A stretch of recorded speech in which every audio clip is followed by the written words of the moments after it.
Good morning, everyone. Welcome to an episode of Full Throttle with your host Justin Putzer and myself, Jenny.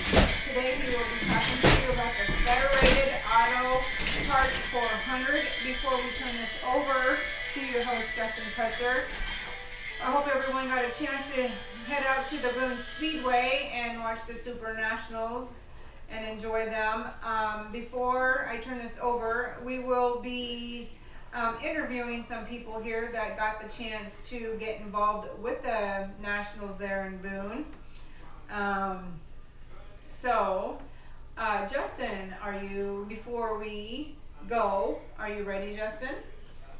So, before, we would like to play our national anthem. So, if we could have all you gentlemen remove your caps, everyone rise for the national anthem.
All right.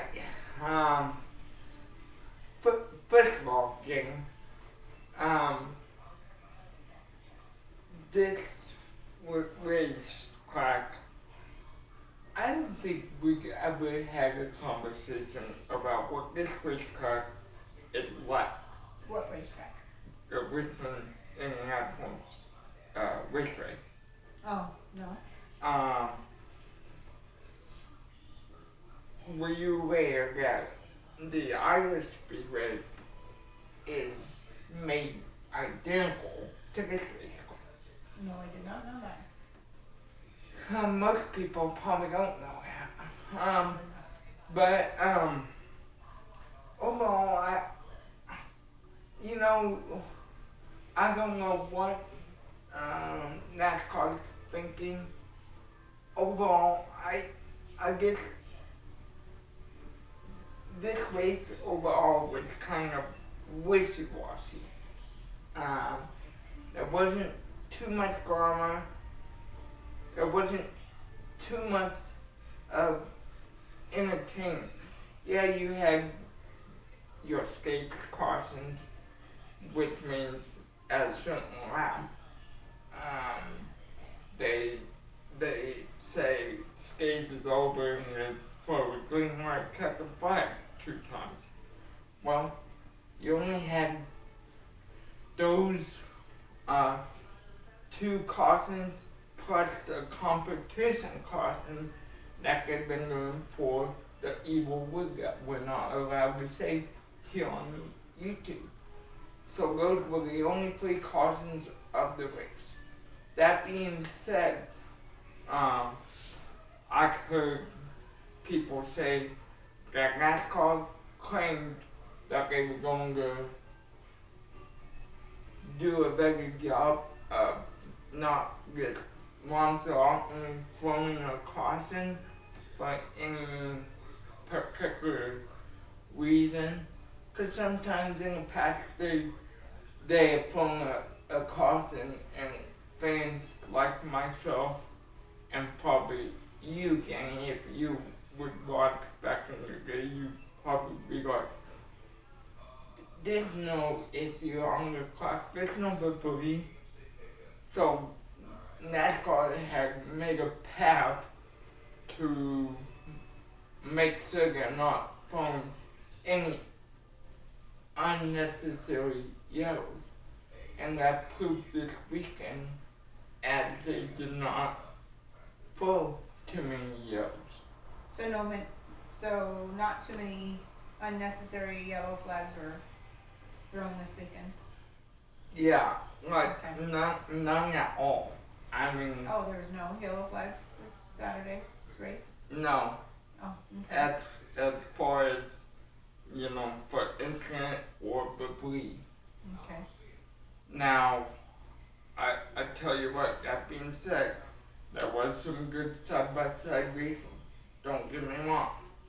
Um, I check in and I look every week, okay?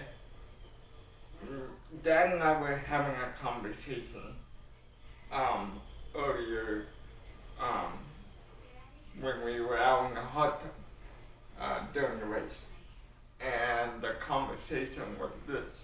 I'm telling my dad that basically I look for, I want to talk about the restart procedure that they have in NASCAR right now. The restart procedure? Yeah. Okay. So the restart procedure is something they got Bristol Mm-hmm. and Correct. they have implemented it into the rest of the season. So at Richmond,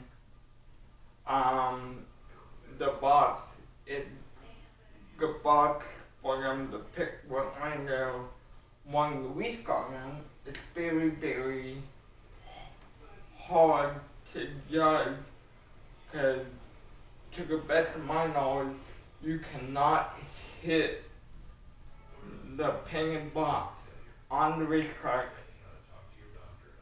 forwardly with your tire like that is apparently. Correct me if I'm wrong. I'm trying to get used to this new rule. Everybody's trying to get used to this new rule. It's a wrinkle I will see this weekend when I go to Bristol.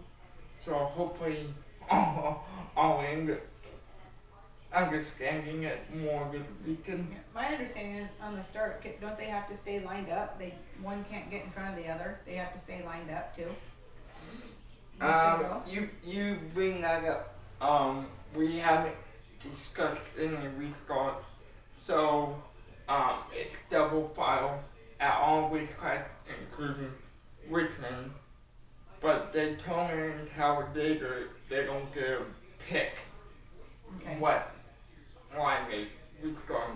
I say that to say that this weekend it was very interesting. I mean, I would love to see more restarts towards the end of that race, because they were good since we did our video where we talked about the playoff scenario, okay?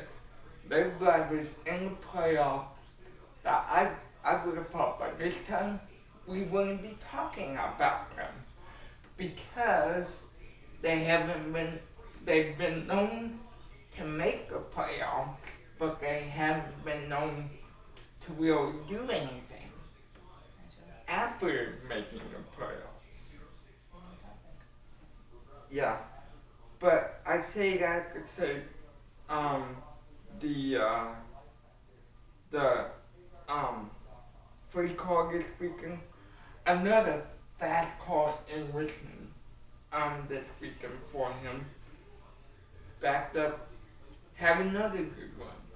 He is one of those that I spoke of that I didn't think he was going to have a good run in Richmond. He is the surprise so far of the um of that race weekend. He almost won the darn thing to advance to the next round. Joey Brad Keselowski, sorry Brad, gotta give you some love because you won the race. And, you know, he had a very, very fast car, but it also looked like had we got a caution, it would have been down to the 3 and the 2. 'Cause for the second week in a row, the 3 finished second. so, so, so the 3 car, along with Keselowski, and Keselowski said the car that he won with this weekend will be used in the championship. So, I don't know if there's any similarities from listening to what they'll be dealing with later down the road, but I can't wait to see if that car can dominate like it did in which he was untouchable. Again, that was hauling zero cautions or any type of controversy on the racetrack, which to me was surprising being a short track. It's really the first time that Richmond has been to the knowledge. They've been in that class, been in the playoff picture before, but never in the spot it was this year. And because of the circumstances, it was also their first and only trip to Richmond this year for the Federated Auto Parts 400. That's a mouthful, Guinea. Yeah, it is a mouthful this time. Yeah, but no, I thought overall this race had its touch and go moments, but what do you do? There's going to be there's going to be some races that are entertaining, like they say on TV. Well, like other people have said, and there's certain weeks that will be entertaining. We can't get entertaining races all the time. We have to have mediocre weeks. So I would call this week a mediocre week, but I do expect a lot of skeptical on as we move forward from Richmond to the upcoming races. But until then, this has been Jenny and Justin with Full Throttle. Goodbye.